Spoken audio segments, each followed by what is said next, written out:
Assalamualaikum warahmatullahi wabarakatuh. Teman-teman, apa kabar semuanya?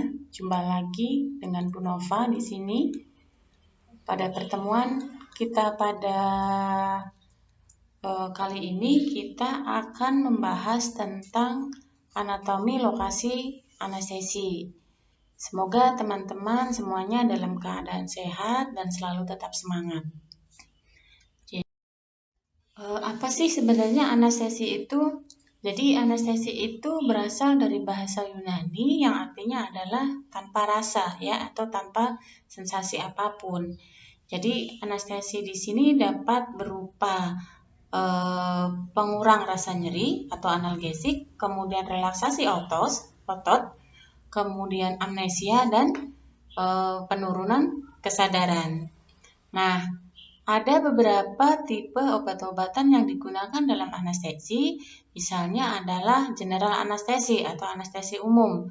Jadi anestesi umum di sini dia akan mensupresi atau menekan aktivitas dari sistem saraf pusat. Kemudian anestesi lokal di sini dia akan mengeblok dari transmisi dari impuls saraf ya. Jadi perjalanan impuls sarafnya atau pengiriman pesan dari sistem saraf pusat ke organ itu akan diblok. Jadi kalau anestesi lokal ya yang akan diblok adalah pada daerah tertentu itu saja. Kemudian hipnotik yang bersifat dia menenangkan, kemudian sedatif itu dia yang menekan kecemasan.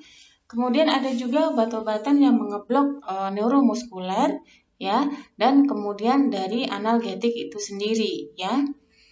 Nah, kemudian di sini berikutnya akan kita bahas tentang anestesi lokal. Nah, sama yang akan kita bahas pada sebelumnya ya, sudah Bu Nova sampaikan bahwa intinya anestesi itu adalah metode untuk mengontrol nyeri ya, merupakan suatu pengobatan untuk menurunkan rasa nyeri dan untuk meningkatkan kenyamanan pada pasien. Nah, kalau kita lihat pada gambar di sini, mungkin teman-teman di semester 1 sudah belajar tentang anatomi fisiologi sistem persarafan. Tetapi di sini akan sedikit kita review kembali tentang beberapa tulang spinal ya atau medula spinalis dari tulang torakal ya, kemudian dari servikal, torakal, kemudian lumbalis, sakral ya atau sakrum ya. Di sini kita ketahui misalnya pada servikal misalnya ada 7 misalnya. Kemudian torakal yang ada kita blok warna biru itu adalah torakal ya ada 12, kemudian lumbal itu ada 5, sakralis atau sakrum ya ada 5 dan koksigius itu sendiri ada 1 tulangnya, tetapi dia mempunyai 4 ruas ya. Nah, ini sangat penting pada saat anatomi ini sangat penting dan harus kita kuasai pada saat kita akan melakukan anestesi, terutama untuk nanti kita akan bahas pada pertemuan berikutnya tentang anestesi regional ya. Nah, ini diperbesar ya, sama dengan yang tadi. Jadi misalnya segmen servikal ya, itu C5 dia mensyarafi apa ya misalnya. Kemudian C7 dia mungkin mensyarafi tentang jari-jari bagian tengah gitu. Dan lain sebagainya. Kemudian ini contoh bagaimana tingkat segmental pada suatu tindakan surgery atau operasi ya. Misalnya kalau untuk ekstremitas bagian bawah ya. Jadi dia yang akan bekerja adalah torakal 12-nya, misalnya seperti itu. Kemudian bagian pinggul ya atau pinggang, hip ya, itu torakal 10 sampai dengan vagina, uterus dan bladder atau vesika urinaria dan lain sebagainya sampai misalnya pada intraabdomen bawah ya, misalnya pada torakal 6 ya sampai dengan atau intraabdominalnya sampai torakal 4. Nah, kita ketahui bersama bahwa anestesi lokal itu adalah kehilangan sensasi ya pada area tertentu. Yang itu saja ya. Jadi kita misalnya mau melakukan anestesi lokal di daerah gigi ya. Jadi nanti pada saat seseorang yang dicabut gigi atau tindakan apapun kita kemudian lakukan anestesi lokal pada daerah itu, jadi itu disebut dengan anestesi lokal ya. Di sini tanpa mengakibatkan kehilangan kesadaran. Nah, kemudian anestesi lokal ini juga tidak mengakibatkan kerusakan saraf ya, karena dia hanya terletak dilokalisasikan pada area tertentu saja ya. Nah, dia akan mengeblok secara klinik, dia akan mengeblok sensasi rasa nyeri ya, kemudian atau di bagian saraf simpatiknya ya, terutama di bagian impulsnya, yang kemudian dia akan mengakibatkan kehilangan atau pengurangan dari rasa sensori ya ke arah impuls gerak atau motorik ya. Jadi nggak kerasa ya. Jadi misalnya kalau misalnya kita sakit, kita misalnya dilakukan insisi ya atau pembedahan kecil tanpa dilakukan anestesi lokal, kita mungkin bisa teriak ya, kita bisa menyerang. Tetapi karena dilakukan anestesi secara lokal pada area tersebut sehingga akan menghambat pengeblokan pengiriman impuls ke saraf tersebut ya, sehingga tidak bisa melakukan gerakan di area tersebut. Nah, ada beberapa mekanisme teori tentang anestesi lokal ya. Jadi misalnya yang pertama adalah ada teori asetilkolin. Kita ketahui bahwa asetilkolin itu merupakan neurotransmitter yang dibawa oleh sinaps saraf ya. Jadi kalau misalnya itu kita lakukan injeksi atau anestesi lokal, maka asetilkolin itu tidak bisa tertransmisikan ya ke saraf berikutnya ya. Jadi tidak adanya asetilkolin ini akan mengakibatkan terputusnya impuls saraf ya. Terus kemudian teori kalsium ya. Jadi berikutnya teori kalsium ini dia akan mengeblok ya. Jadi dengan adanya pengeblokan ini, kalsium ini dia akan menjadi berkurang ya, sehingga dia akan mengakibatkan kegangguan permeabilitas pada sel tersebut ya. Sehingga apa yang terjadi? Yang terjadi adalah tidak maksimalnya atau hilangnya difusi dari kalsium tersebut dalam membran sel. Ya, karena kita ketahui bersama di dalam suatu sel itu pasti akan ada pertukaran antara natrium, kalium, kalsium ya. Jadi pada saat injeksi tersebut kita lakukan ya, jadi kalsium itu tidak dapat melakukan difusinya ya, sehingga impuls saraf tidak akan terjadi. Kemudian berikutnya adalah teori repulsi ya. Apa itu teori repulsi? Jadi di sini dia akan mengakibatkan perubahan pada potensial listrik ya pada sel tersebut, sehingga mengakibatkan penurunan dari eksitabilitas dari saraf tersebut, sehingga potensial aksinya meningkat ya. Jadi kalau potensial aksinya meningkat ya, jadi dia juga akan mengganggu proses dari impuls saraf tersebut.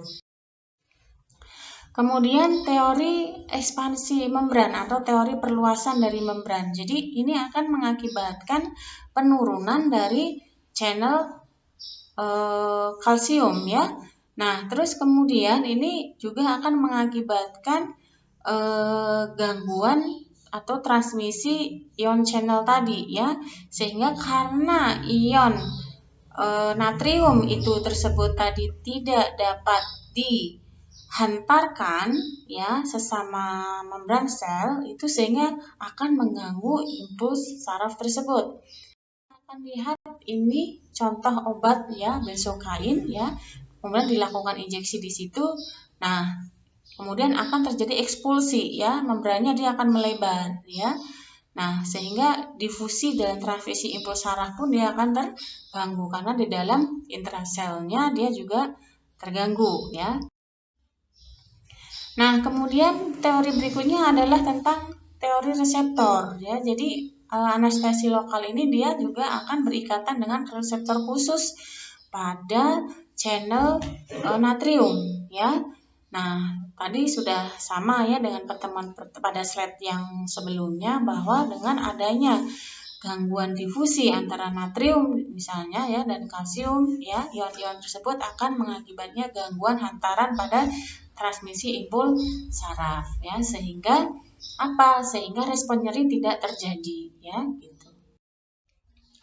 Nah, kalau kita ketahui bersama ini hanya sekedar tahu saja teman-teman. Jadi nanti teman-teman akan mempelajari tentang teknik, indikasi, kontraindikasi dari berbagai jenis anestesi itu adalah pada mata kuliah yang lain. Kita akan membahas dari segi anatomi fisiologinya. Misalnya yang pertama adalah infiltrasi lokal ya. Jadi pada anestesi lokal, kalau infiltrasi lokal kita bisa lihat gambar di bawah itu misalnya pada injeksi lokal pada gigi misalnya ya. Jadi infiltrasi lokal itu yang akan bekerja adalah di bagian ujung dari saraf ya, ujung saraf. Berbeda dengan area blok ya. Jadi kalau area blok ini dia akan lebih lagi bekerja pada cabang dari saraf yang lebih besar ya. Nah, kalau yang ketiga itu adalah blok saraf itu dari pangkalnya. Ya, jadi kalau kita akan runtut dari atas ke bawah itu adalah nerve block ya karena dia dari pangkal, kemudian dari percabangan dari saraf itu field block, dan yang ketiga dari ujung-ujung saraf dia adalah infiltrasi lokal.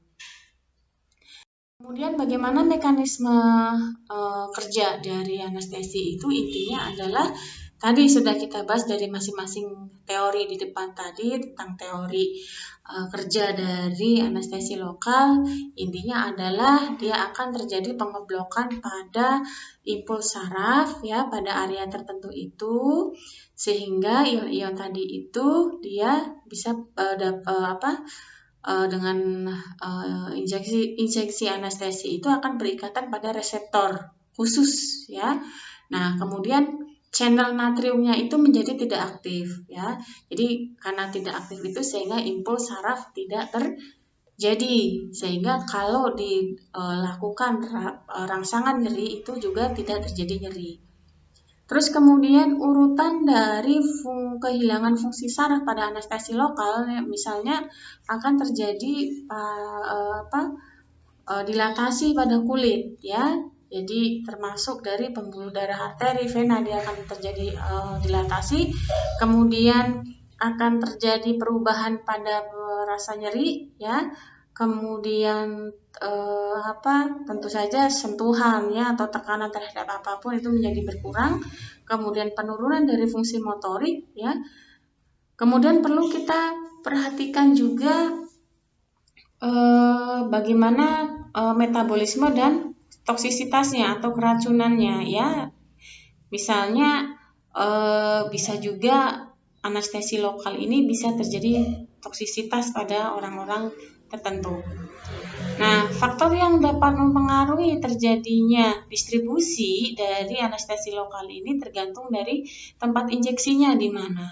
Ya, kemudian tinggi pasien misalnya ya.